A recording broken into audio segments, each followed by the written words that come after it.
생각하고 있어요. 그렇게 하면 좀 도움이 안 될까 싶기도 하고, 올해 들어서는 뭔가 좀 흔적을 많이 남기고 싶어요. 얼마나 더 할 수 있을까라는 생각이 자꾸 들어서 그래서 이런저런 생각을 해보고 있어요. 세법은 뭐 그래까지는 세법은 말 문제 구성이 좀 많이 있으니까. 이유. 자, 3-250페이지 보세요. 부당의 계산 부위. 이미 앞에서 여러 차례 얘기해가지고 개념은 어느 정도 됐다. 밑에 적용 요건 보자. 다음에 두 가지 요건을 모두 충족할 때 계산을 부인하고 소득금액 재계산한다. 그래서 소득금액 재계산이라고 또 부른다고 구제로. 동그라미 뭐 특수관계인과의 거래해야 되고, 동그라미 2번 조세부담 부담 감소 목적이에요. 됐어요? 과거에는 뭐라고 표현이 되어 있었냐면 조세부담의 부담 감소 목적이어야 된다 이렇게 되어 있었다고. 그럼 수험생들이 한 번씩 물어볼 때가 있어요. 2차 수험생들이 부담 감소 목적인지를 어떻게 판단합니까? 이 사람 머릿속으로 들어가 볼 수는 없잖아요. 세법은 부담 감소 목적이라고 표현을 하고 있지만 실질적으로 외형상 조세 부담이 감소했으면 적용을 무조건 해. 머릿속에 들어가가지고 이 사람이 진짜 의도적으로 했느냐, 고의냐, 아니면 실수냐, 그런 것까지 판단하지는 않아. 그런데 조문이 그렇게 쓰여 있으니까 그런 걸 질문을 하더라고, 학생들이. 자, 그러면 특수관계인은 누구냐 이게야. 나 밑에 취지부터 봅시다. 실질 과세 원칙에 따라서 조세의 부당한 회피를 방지하기 위해서 공평과세를 실현하기 위한 취지라더라. 효과는 소득금액만 재계산하는 거지 둘 사이에 거래를 부인하는 건 아니야. 사법상 법률 효과가 부인되는 건 아니라고. 말문제 보기 구성했어요. 효과도 줄쳐놓으세요. 자, 밑에 특수관계인. 해당 법인과 다음 관계에 있는 자. 여기 중요한 말. 열거 규정이다. 여기에 해당하면 특수관계 하는 거예요. 동그라미 뭐 임원의 임면권의 행사. 임원의 임면권의 행사. 임명이 아니라 임면권이지. 임면권이라는 얘기는 임원을 뽑을 수도 있고 자를 수도 있고 영향이 막강하네. 그지? 그리고 사업방침 결정 등 법인의 경영에 대해서 사실상 영향력을 행사할 수 있다고 인정되는 자. 와드 친족. 됐죠? 그 다음 소액주주 등이 아니주주. 일반적으로 소액주주가 아니면 우리는 대주주라고 표현하죠. 법인세법에서 대주주의 범위는 1% 이상 보유주주. 그죠? 와드 친족. 됐죠? 왜? 자, 밑에 동그라미 띄그세. 다음 중 어느 안에 해당하는 자 및 이들과 생계를 함께하는 친족도 있죠. 법인의 임직원과 생계를 함께하는 친족도 있죠. 생계를 함께하는 참고삼아 생계를 함께하는지 여부 판단은 저기 전입신고가 어떻게 되어 있는지 그걸 가지고 판단을 해요. 자, 그다음 동그라미 리을부터는 볼 필요 없어요. 맨 밑에 동그라미 비읍 그 밖에 열거되어 있다. 열거 규정이구나. 다음 페이지 동그라미 2번 판정 기준 보세요. 판정 기준. 본인도 특수관계인으로 본다. 즉 내가 내 입장에서 네가 나의 특수관계인이면 나는 자연스럽게 네가 네 입장에서 나는 특수관계인이야. 쌍방관계다 그 얘기야. 쌍방관계다. 됐죠? 자, 동그라미 3번 판정의 기준 시점. 즉 특수관계 여부는 행위 당시를 기준으로 판정하겠다. 행위 당시에 특수관계가 있는지를 판단하겠다 그 얘기야. 됐죠? 다만 불공정 합병 규정을 적용할 때는 합병 등기에 속하는 사업노조 직전 사업노조 개시일부터 합병 등기일까지 기간 요거 불공정 합병만 특수관계 여부 판단할 때 기간 규정을 두고 있어요. 나머지는 전부 다 행위 당시 기준이에요. 그 정도만. 자, 밑에 박스 2번 조세의 부담을 부당하게 감소시키는 것으로 인정되는 경우 밑에 동그라미 1번 유형 옆에 괄호 안에 뭐라고 돼 있어? 예시 규정이야. 여기는 예에 불과할 뿐이라고. 그걸 뭘 가지고 판단하는데? 다음 페이지 괄호 4번 기타의 동그라미 6번 기타 위에 준하는 행위 또는 계산이 이익을 분야했다고 인정되는 것이 있는 경우 그럼 똑같이 적용하겠다 그 얘기야. 앞으로 다시 돌아왔어. 어떤 것들이 있냐? 괄호 1번 고가매입 저가양도 괄호 2번 절이되어 고리차용 그때 동그라미 1번 금전 그 밖에 자산 용역을 낮은 요율 이율 임대료를 대부 또는 제공한 경우. 됐어요? 됐나요? 나머지는 일단 보지 말고 나중에 또 할 거예요. 저 밑에 괄호 3번 불공정 자본거래는 강의 안 한다 했어요. 넘어갑니다. 다음 페이지 괄호 4번 기타 동그라미 2번 무수익 자산을 매입했대. 수익이 안 나는 자산을 매입했대. 바보냐 이거야. 도둑놈들아. 그 얘기야. 그렇죠? 동그라미 3번에 불량 자산을 차환했대. 혹은 불량 채권을 양수했대. 바보냐 이거야. 도둑놈들아. 그렇죠? 자, 그 정도. 자, 저 밑에 동그라미 이번에 중요성 판단 여부 돼 있죠? 그죠? 잘 봐. 중요성 판단 여부에 보면 오른쪽에 판단 기준에 3억 원과 시가의 5% 기준이 있고 그 밑에 보면 30% 이상이거나 3억 원 이상 이런 거 있죠? 30% 이상이거나 3억 원 이상 이거는 불공정 자본 그리고 저는 이거 강의 안 한댔다고. 여러분들도 준비 안 해. 그러면 중요성 요건은 3억 원과 시가의 5% 요거밖에 없다라고 생각하고 들어가면 돼. 1차 때는. 그렇죠? 어떤 경우인데 왼쪽에 고가매입 저가율도 저리대요 고리차요 1차 시험에서는 다 여기에 걸린다고. 중요성 요건 검토하는구나. 그리고 중요성 요건 검토는 3억 원과 시가의 5%둘 중에 작은 거 이상인 경우. 요거를 세법에서는 뭐라고 표현했다? 3억 원 이상이거나 시가의 5% 이상인 경우에 하나여 이렇게 표현한다. 이거나 그럼 둘 중에 작은 게 이상. 됐죠? 네. 됐죠? 힘들어요? 더 힘들게 해드릴까요? 뭐가 힘들어? 대소충당금도 풀어놔놓고 그죠? 자 오른쪽에 부당이익 계산 여부의 판단 기준으로 시가 평가다. 시가 평가. 일반적인 경우 매매는 그 시가는 도대체 뭐냐? 특수관계인이 아닌 제3자 간에 일반적으로 거래된 가격 그걸 시가라고 한다. 되나요? 다만 상장 주식은 매일매일 종가 최종 시세가액. 됐죠? 참고삼아 들어놓으세요. 그 다음 주에 사실상 경영권의 이전이 수반되는 경우에는 그 가액의 20%를 가산한다 돼 있죠. 요게 경영권 프리미엄이에요. 이런 걸 할증평가라고 해요. 주식의 할증평가. 듣고 올리세요. 들어보세요. 제가 삼성전자 주식을 파는 거랑 재용이가 삼성전자 주식을 파는 거랑은 느낌이 달라요. 여기 재용이는 우리 옆집 재용이에요. 조심해야지. 지난주에 강의할 때도 이 얘기 맨날 나오고 조심스럽더라고요. 그러면 재용이가 파는 거는 경영권이 묻어 있다고 보는 거예요. 그래서 주식값을 평가를 할 때 그 가액에 더 가액을 붙여야 된다. 경영권 프리미엄까지 같이 붙었으니까 20%를 붙여요. 그걸 주식의 할증평가라고 얘기해요. 참고삼아. 그런데 현재 중소기업 주식은 할증평가를 하고 있지 않아요. 그런데 2025년부터 적용될 지금 국회에 올라가 있는 세법 개정안에 따르면 주식 할증평가를 다 없애는 걸로 그렇게 지금 많이 올라가 있어요. 할증평가 하지 말자고. 통과될지는 모르겠지만. 자, 그 밑에 시가가 불분명하면 어떻게 할 건데 이게 우리 시험에 나온 거야. 동그라미 2번이 원칙이야. 감정평가업자의 감정가액을 가지고 해. 그게 감정을 두 군데 이상 본 게 있으면 평균을 쳐. 그리고 법이 개정이 돼서 무조건 감정평가 법인에 가지 않았고 개인 감정평가사에 감정받은 금액도 인정이 돼. 그게 없으면 2순위 상수세비 증여세법상 보수적 평가 방법에 따른다고. 그게 토지는 개별 고시지가, 건물은 구세전자 고시가에, 공동주택 가격, 개별주택 가격 뭐 이런 것들이 있어. 됐어요?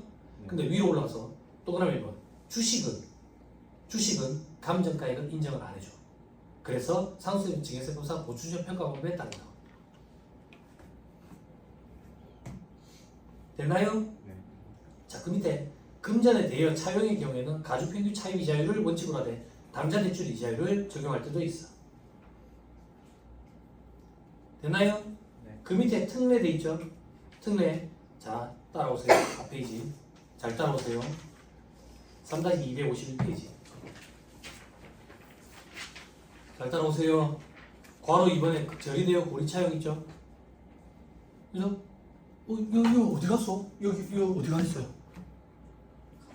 진짜? 1시간 채 안 듣는 시간 듣고? 1시간만 듣기로 하셨다. 아 그래? 네. 내가 도와준 거래? 포기를? 원래 저는 1시간밖에 안 해요. 아 그래? 아 그런 거 아니야? 아 내가 도와준 줄 알았네. 아니 빨리 포기하고 이 바닥을 뜨는 것도 제가 도와드리는 거라고. 바짝 공부해가 빨리 합격하는 것도 도와드리는 거지만 아싸리 안 되겠다 싶으면 포기하고 나가는 것도 도와드리는 건데 아 포기하고 나간다 싶었지. 응? 전세계 최악은 조금만 더 하면 될 것 같으니까 얼른 가서 결제하고 오세요. 이 전세계 최악이라고. 이 바닥에 계속 있게 되지. 어? 도와주는 방법은 이거지. 넌 내년에도 안 될 것 같으니까 접어라. 도와주는 거지. 부모님을 모시고 와 내가 설득시켜줄게. 안 될 것 같으니까 이렇게 데리고 가세요. 이렇게. 도와주는 줄 알고. 아는 사람이야? 넌 아는 사람이야? 아니요. 아까 앞에서 마주쳤어요. 아 그래 친절을 베푼 거야? 아 그래 대단한데 학생이야? 그건 모르겠어. 아 그건 몰라? 그래. 친절하네 그지? 모의고사 100점 아 의미 없다 모의고사라서 자 괄호 이번에 전리대요 고리차용 옆에 동그라미 1번 금전 그 밖의 자산 용역 을 돼있죠? 자 같이 다시 읽을 거예요 금전만 가지고 제가 읽어줄게 금전 을 무상으로 대부 제공한 경우 요게 가지급 인정이자 문제가 생기는 거야 그건 조금 이따 심도 있게 볼 거야 다시 동그라미 1번 다시 읽을게 금전을 손가락으로 살 가리고 그 밖에 자산을 무상으로 제공한 경우 그게 3-253페이지 제일 밑에 표의 특례의 동그라미 1번이야 그 밖의 자산 유무형 자산을 무상 제공하거나 제공받은 경우 됐어요? 네. 다시 앞페이지 돌아와서 바로 이번 동그라미 1번에 다시 읽을게 금전 그 밖의 자산 손가락으로 가리고 용역을 무상 또는 낮은 임대료로 대부 제공한 경우 3-253페이지 제일 밑에 동그라미 2번에 건설 기타 용역을 제공받은 경우 이렇게 해당된다고 됐어요? 요거부터 먼저 보자 이 얘기야 자 동그라미 1번 유무형 자산을 제공하거나 제공받은 경우 그 위에 줄에 금전 외의 자산 용역 제공 시 위의 시가를 적용할 수 없대 그럴 때는 밑에 금액 밑에 산식에 따른 금액을 시가라고 보자 그 얘기야 그때 동그라미 1번 유무형 자산을 제공하거나 제공받은 경우 어떤 거? 예를 기억해야 돼 사택이나 상가를 임대해줬는데 무상으로 임대해줬대 혹은 조금만 돈을 받고 임대해줬대 그럴 때는 해당 자산의 시가의 50% 곱하해 거기에 전세금 보증금 받은 걸 차감해서 정기예금 이자를 곱해 요 금액을 적정한 임대료로 보겠다 그 얘기야 그러면 실질적으로 받은 임대료랑 차이를 비교를 해 그래서 중요성 요건을 검토하는 거지 요런 얘기 어디서 들어본 것 같은데 어디서 들어봤지? 부가가치세법 할 때 했지 부가세법 할 때 뭐 할 때 했지? 뭐 할 때 했지? 뭐 할 때 했지?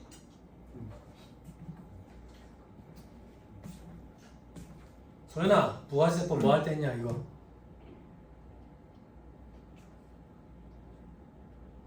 혜련아 답해줘 부가세법에서 재화를 무상 공급하면 어떻게 돼? 특수관계가 있는지 없는지 따져봐야지 그지? 특수관계가 있으면 어떻게 돼? 무상 공급했어 특수관계에게 재화를 시가를 과표에다가 넣어가지고 과세하지 특수관계가 없는 자에게 재화를 무상 공급했어 그럼 어떻게 돼? 시가지 똑같이 특수관계 있는지 여부 상관없지 그지? 혹했지 지금? 용역을 무상 공급하면 어떻게 돼? 특수관계. 판단해봐야지 특수관계가 없으면 어떻게 돼? 용역이 무상 공급 과세를 안 하지 특수관계인에게 용역을 무상 공급하면 어떻게 돼? 부동산인데. 그렇지 사업용 부동산의 임대 용역을 무상으로 제공하면 시가를 과표에 넣어서 과세한댔지 그때 시가 부가세법에서는 얼마라고 주어진댔지 법인세법에서는 계산하는 게 등장한댔지 그 계산 산식이 요구를 했지 기억나? 네. 됐지? 그래서 사택이나 상가의 임대 됐어요? 네.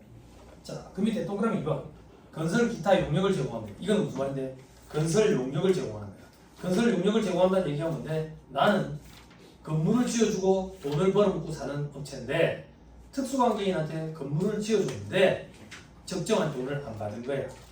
그럴 때 부당이익 계산 부인을 적용한다 그 얘기야. 됐어요? 네. 됐나요? 네. 자, 연습을 한번 해봐야 돼. 자, 다음 페이지 동안 기본서를 봐야 돼. 1290페이지.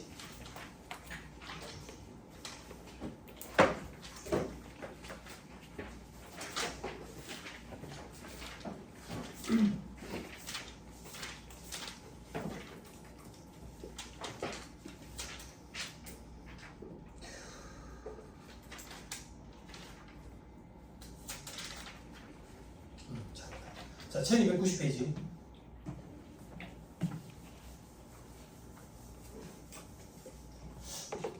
아니 왜 자꾸 안 지워져 있는지 가만 생각하니까 오늘 카운터에 알바생 아줌마가 없네.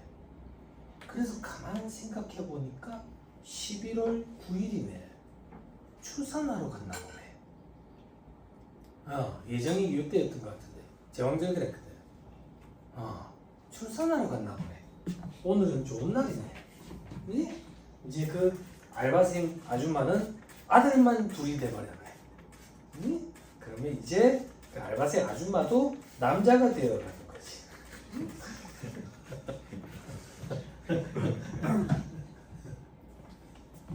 저희 집에 쉬는 날에 첫째가 아들내미인데 첫째가 있으면 저희 할머니 목소리 장난 아니에요.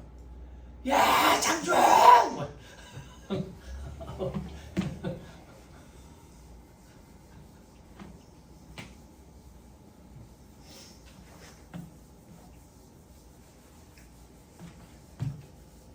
어제 그랬어요. 제가 저희 첫째한테 준아, 아빠는 장점이 뭐야? 아빠는 장점이 뭐야? 뽀뽀도 많이 해주고 많이 안아주고 이게 장점이야. 엄마는 장점이 뭐야? 엄마는 그러니까 엄마는 혼을 무섭게 찾는데. 무섭게. 저희 와이프가 엄청나게 큰 장점을 혼을 무섭게.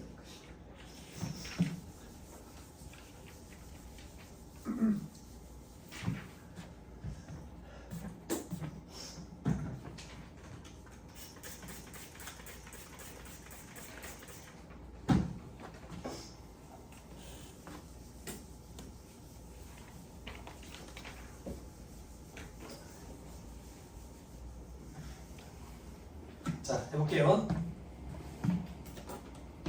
다음 각 경우별로 세무조정을 하시오. 갑법인의 1%를 출자한 임원에게 임대태. 이번에 갑법인의 비출자 임원에게 임대태. 비출자 임원? 특수관계가 없지요. 자, 첫째 줄. 주권상장법인이 갑법인은 다음까지 사택을 임대하고 있다. 자, 봐봐. 들어봐. 사택과 관련된 불이익은 누구에게만 있다 했어? 출자 임원에게만. 그러면 경우 2번은 생략. 여러분들 알아서 하시고요. 경우 1번만 가지고 간다. 자, 4년도 24기고 2024년 풀이에요. 자, 사택 임대내역 보니까 사택의 시가 돈 받고 팔면 얼마냐? 임대보증금 1,000만 원 받고 있네. 월세 20만 원씩 받네. 임대기간 보니까 7월 1일부터 말까지네. 그지? 그럼 임대료 얼마 받았어? 120만 원 받았네. 4번에 보니까 임대 수입 120을 영업의 수익으로 계산했네. 회사가 계산한 임대 수입은 120이네. 그렇죠? 그렇죠? 자, 그러면 세법상 적정한 임대료는 얼마냐 이거야. 적정한 임대료. 사택의 시가 얼마인데? 1억. 여기에 50% 곱해. 요만큼은 보증금을 받아야 된다 그 얘기야. 근데 보증금 1,000만 원밖에 안 받았거든. 그지? 그럼 여기에 정기예금 이자율 몇 프로라고 돼 있는데 10%.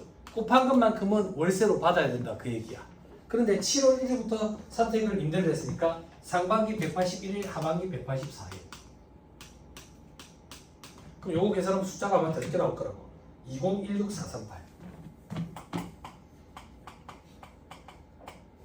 제가 보세요. 매매가 1억짜리 사택을 빌려주면 보증금을 5천만 원은 받아야 된다 그 얘기야. 근데 보증금을 1,000만 원밖에 안 받았네. 그러면 나머지 200만 원 정도 월세는 받아야 된다는 얘기라고. 반년 동안. 근데 120만 원의 월세를 받았네. 그러면 부당이익 계산 부위를 적용하는 거야. 다만 중요성 요건을 검토해야지. 차이가 얼마인데? 차이가 816438. 요 차이가 둘 중에 작은 거 이상이어야 된다고. 3번 5가 시가의 5%. 그때 시가는 얘가 시가라고. 5% 이상 맞네. 오케이. 그럼 요거 몇만큼 세무조정해야지. 입금 산입하고 아까 누구 했는데? 주주였어? 출자 2번 상해 처분해야지. 안 어렵죠? 네. 자, 책 핀 김에 1285페이지로 오세요.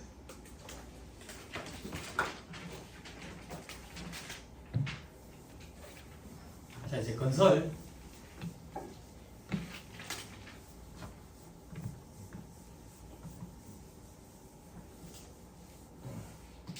건설용역 제공하는 거야. 건설업을 영위하는 갑은 개인 대주주한테 상가를 1억에 건설해서 1억 원에 판매하고 매출액을 잡았대. 이물을 전혀 안 남긴 거야 특수관계인한테. 바보냐 이거야. 도둑놈이더라 그 얘기라고. 이에 대한 세무조정을 해라. 다만 특수관계인 외의자 제3자한테 건물을 상가를 지어줄 때는 원가율 80%래. 원가율. 그러면 여러분들 서머리 옆에 펴놔놓고 산식 있죠? 네. 그죠? 산식 봐봐. 산식 보면 용역 제공에 소요된 원가 곱하기 1 더하기 원가분의 매출액 마이너스 원가 되겠죠? 매출액에서 원가 빼면 뭔데? 이익이지. 그 원가분의 이익이니까 원가 대 이익률이에요. 7파. 손익 계산서 살펴보면 처음에 매출액 보고 그 다음 매출 원가 보잖아. 그리고 매출 총 이익이지. 요거분의 요거는 매출 총 이익률이야. 여기에 율은 매출 총 이익률이 아니라 매출 원가 대 이익률을 얘기하는 거야. 그 주의해야 돼. 주의해야 돼. 요게 100원이고 80원이라서 20원이면 매출 총 이익률은 20%인데 매출 원가 대 이익률은 25%라고. 이걸 좀 주의해야 된다고. 그럼 한번 계산해보자. 회사는 매출을 얼마 잡았는데? 1억. 세법상 적정한 금액은 얼마냐 이거야. 1억에 1 플러스 너가 다른 데 건물을 지어주면 원가 중에 이익을 요만큼 인식한 다음에 그치? 요만큼은 받아야 된다 그 얘기라고. 그래서 차이가 얼만데? 2,500만큼 적게 받았네. 바보냐 이거야. 아니 도둑놈이더라. 왜 도둑놈인데? 특수관계가 있고 3억 원가 시가의 5%둘 중에 작은 거 이상을 받더라. 이때 시가는 이거. 됐죠? 그럼 여기서 우리가 알 수 있는 건 뭔데? 세법에 부당의 계산 부인을 적용할 때는 시가가 평가가 원칙인데 시가라는 거는 금액이 정해져 있는 경우도 있지만 계산 산식으로 정해져 있는 경우도 있네. 그치? 그 중에 이제 마지막 금전을 무상 또는 낮은 요율 이율로 빌려준 거 하는 가지금 인정해 잡을 거예요. 써머리 들었어요. 이게 시험에 제일 잘 나오는 거예요.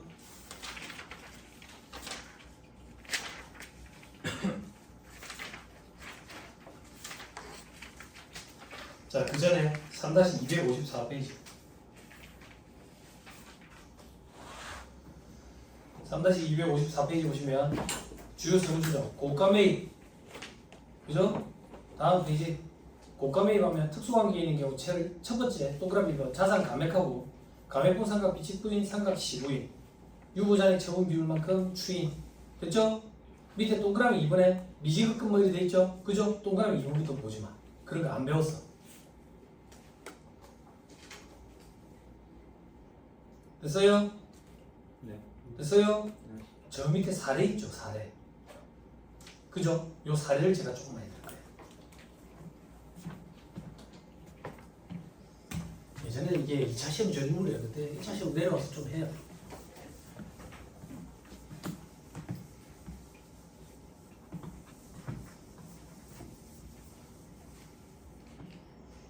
가까워지 않자. 좀 열면 안 되겠나? 잠깐 아무도 못 봤네. 자, 11개 대표이사로부터 시가 1억짜리 건물을 2억에 매입했어요. 1억짜리를 2억에 매입을 했어. 법인이.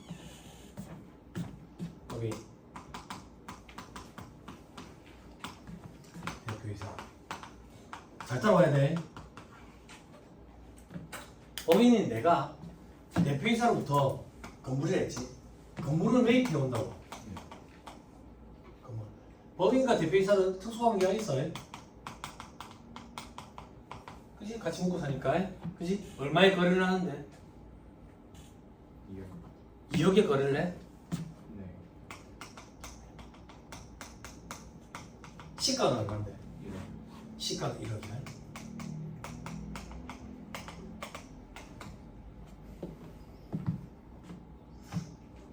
됐어요? 네. 칠판 잘 봐요. 대표이사는 1억짜리 2억을 팔았네. 장사는 잘했네. 법인을 보자. 1억짜리 2억에 사왔다고? 고가 매입해야 돼. 바보냐 이거야. 도둑놈이더라 그 얘기라고. 그럼 세무조정을 할 거야. 세무조정하기 전에 회사가 붕괴 끄는 것부터 한번 살펴보자고.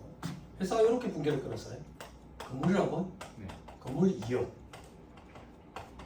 현금 2억.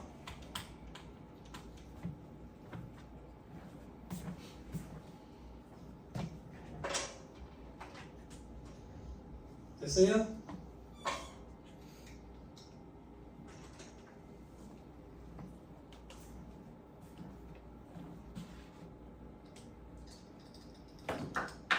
그죠? 자, 봐봐요. 세법상 붕괴라는 건 존재하지 않잖아. 존재하지 않지만 존재한다라고 가정하면 어떻게 됐냐 이거야. 시가로 거래한 걸로 보니까 건물은 1억일 거라고. 1억. 왜? 거래가액 2억. 시가 1억. 차이 1억. 중요성 조건. 둘 중에 작은 거 이상이냐? 3억 원과 시가의 5%. 시가는 1억이니까 5% 이상 맞네. 오케이. 그지? 그러면 재계산해야지. 어떻게? 시가로 거래한 걸로 재계산해야 되니까 건물 1억에 취득한 걸로 본다고. 근데 돈은 얼마가 나갔는데? 2억이 나갔네. 이 돈 1억 추가로 나간 거 요거 대표이사한테 돈을 준 걸로 본다고. 그래서 부당이익 계산 부인. 이런 문제는 존재하지 않으니까 이렇게 써볼게. 부당이익 계산 부인. 됐어요? 됐어요? 세무조정 할게요. 금액을 건물을 감액시켜야 되겠네. 소금사이 건물 1억 마이너스 6. 요거 생략할게. 요거 가지고 이제 감액분 삼각 비직분인 삼각 시부인 이런 거 하겠지. 생략할게. 그리고 입금산입 요거 부당이익 계산 부인 1억. 돈이 밖으로 빠져나갔느냐? 밖으로 1억 빠져나갔어. 누구한테 갔는데? 대표이사한테 상해. 안 어렵죠? 여기까지 우리가 다 배운 거야. 지금부터 책에 볼 건 이게 아니야. 뭐냐면 외상거래를 했어. 일부 외상거래를. 얼마만큼 일부 외상거래를 했는데 1억 6천원 돈을 받았고 4천원 1억 6천원 돈을 줬고 4천원 아직 안 줬어. 잘 봐. 각색한다고. 돈을 1억 6천만 줬어. 4천원 아직 안 줬지. 그럼 뭐야? 미지급금이지.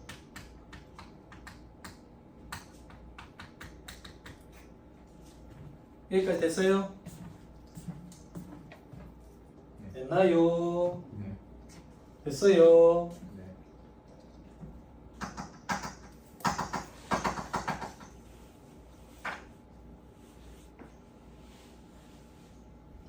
자, 그럼 어떻게 되는데? 세법상 붕괴라는 게 존재하지 않지만 집중해라. 존재한다라고 가정하면 어떻게 되는데? 현금이 2억이 아니라 1억 6천만 돼. 1억 6천. 그럼 부당이익 계산 부인도 6천만 원만 된다고. 6천만 원. 이건 무슨 말인데요? 부당이익 계산 부인은 현금주의로 인식해. 실질적으로 돈이 나가기 전에는 부당이익 계산 부위를 인식하지 않는다고. 부당이익 계산 부위는 현금주의로 한다 이렇게 생각하면 돼. 그럼 세무조정이 어떻게 달라지는지 볼게. 부당이익 계산 부위는 6천만 원이 된다고 해. 그지? 그럼 일단 건물을 1억만큼 감액시켜야지. 그리고 부당이익 계산 부위는 얼마야? 6천만 원이 된다. 그러면 요거 좀 복잡하니까 다시 보여줄게.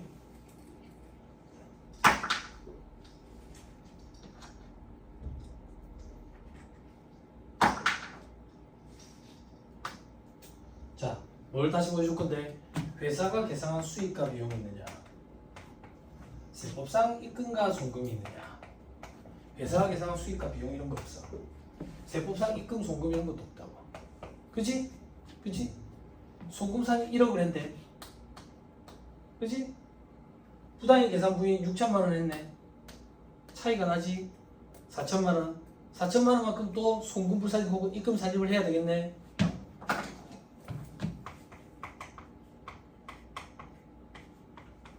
이게 뭔데? 미지급금 없애버리는 거야.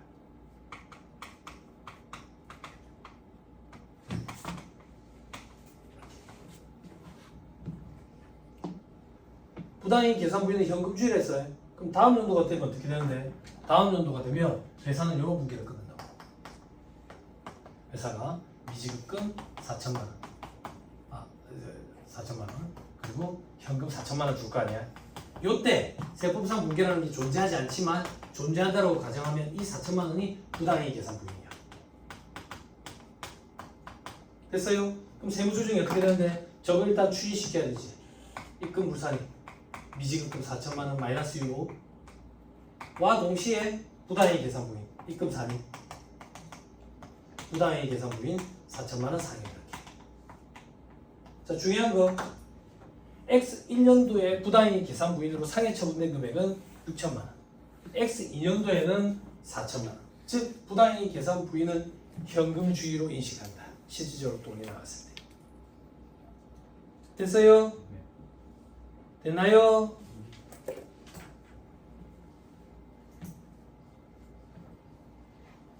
요거 조금만 볼래? 아까 우리 대수중하고 설정 대상 채권에서 배제되는 거 있었지. 부당이익 계산 부인에 의해서 시가초과해. 시가초과해. 그게 여기야. 대표이사 입장에서는 저 분계를 끊을 때 건물을 팔고 미수금을 4천을 잡았을 거 아니야. 대표이사 입장에서. 대표이사가 만약에 법인이다. 미수금 4천만 원. 저 4천만 원을 대소주당 설정 대상 채권에 못 집어넣는 거야. 이렇게 양쪽으로 동심으로 보면 이제 2차 문제가 되는 거지. 재밌어.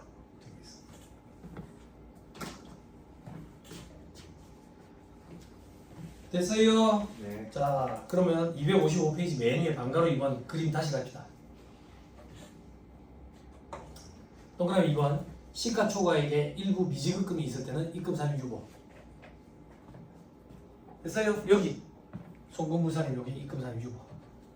다음 연도 되면 송금산임 마이너스 유보, 송금산임 마이너스 유보와 동시에 부당이익 계산 부인 입금산임. 어렵냐? 집에 와 스케치북 그려봐. 한눈에 확 들어와. 확 들어와. 걱정해주는 김에 대표이사도 좀 걱정해주는 거야. 대표이사도 분기한 끊어보는 거지. 세무조정 되고 느낌 파고 온다고. 다음 페이지. 저가매입은 그대로 인정. 자, 그다음 양도거래. 양도거래는 유보자에게 양도 비율만큼 추인된다. 그리고 저가 양도인지 고가 양도인지 그것도 판단한다. 3-257페이지. 임직원에게 사택을 임대한대. 출자임원한테만 불이익이 됐지. 그지? 그래서 적정 임대료에 미달하게 임대했으면 부당이익 계산 부인을 적용하지. 그 위에 사택 유지비 송금불산 상여. 아까 우리 문제에서 하나 빠뜨리고 갔네. 아까 우리 문제 풀 때 1290페이지에 문제 풀 때 아까 그 얘기 안 했네. 아까 문제 풀 때 3번에 보니까 사택의 공과금 수선 유지비 요게 100만 원이 들었대. 요걸 회사에서 대신 내준 거야. 출자임원한테. 그럼 송금불산이 상여지. 그거 빠뜨리면 안 되고. 됐죠? 그게 지금 얘기하는 거예요. 써머리에서. 됐어요? 네. 됐죠? 네. 자, 이제 4번에 인정이자 보는 거지. 인정이자. 세무조정 구조가 이렇게 돼 있죠? 그죠? 네. 다시 그렇게 앞에 기억만 더듬으세요. 금전을 무상이나 낮은 이율로 대부 제공한 경우. 이게 뭔데?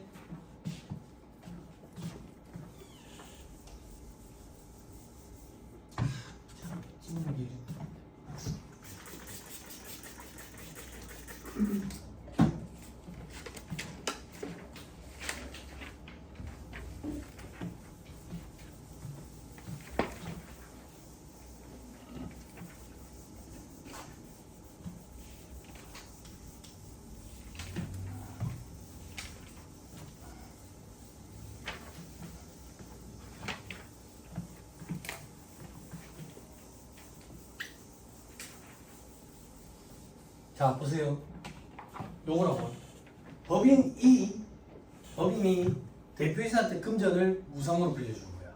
그게 어떤 건데? 대표이사가 법인 돈을 가져다 쓴 거지. 가지급금이라고. 업무와 관련 없는 가지급금. 그럴 때 인정이자를 계산한다 했지. 인정이자 어떻게 계산한대? 인정이자. 이자를 인정하겠대. 즉, 대표이사가 법인 말고 다른 데서 돈을 빌려왔으면 이자를 줬을 거야. 근데 법인에서 돈을 빌려와서 이자를 안 줬지. 이자를 준 걸로 봐. 그럼 법인 입장에서 이자를 받은 걸로 보니까 입금산이 많은 거야. 근데 회사 내부에 돈이 없거든. 대표이사가 다시 갖고 오고 한 걸로 보는 거야. 그래서 입금산임하고 상해처분을 한다고. 그럼 이자 어떻게 계산하면 되는데? 또 따고 가지급 인정이자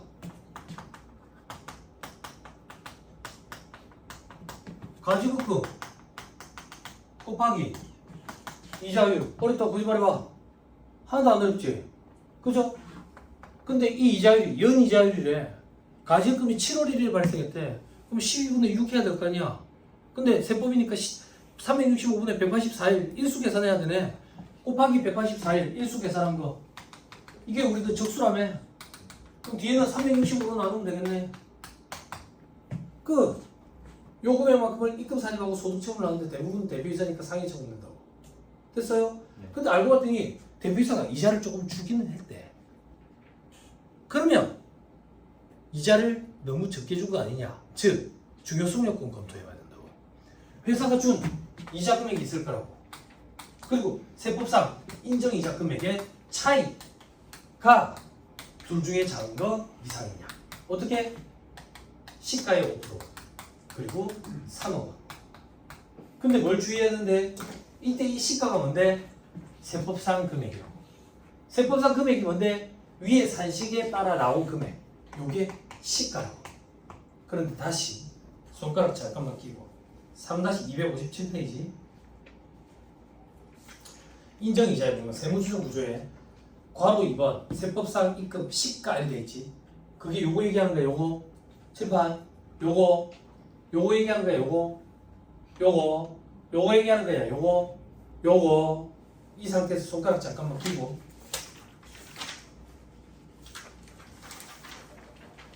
3-253페이지 3-253페이지에 제목에 부당이익 계산 해당 여부의 판단 기준 시가를 되지. 시가. 네. 그지? 그래서 우리 일반적인 경우에 이런 걸 시가로 본다. 시가 이런 게 시가다. 이런 게 시가다 막 했지. 두 번째 칸. 금전의 대여 차용의 경우 가중평균 차입 이자율 적용을 원칙으로 하되 당좌 대출 이자율을 적용하는 예외도 있다 되지. 이게 무슨 말인데? 가중평균 차입 이자율. 여기 이자율. 가중평균 차입 이자율 원칙이래. 근데 당좌 대출 이자율을 선택할 수도 있대. 칠판 가중평균 차입 이자율이 원칙이고 당좌 대출 이자율을 선택할 수 있대. 뭘로?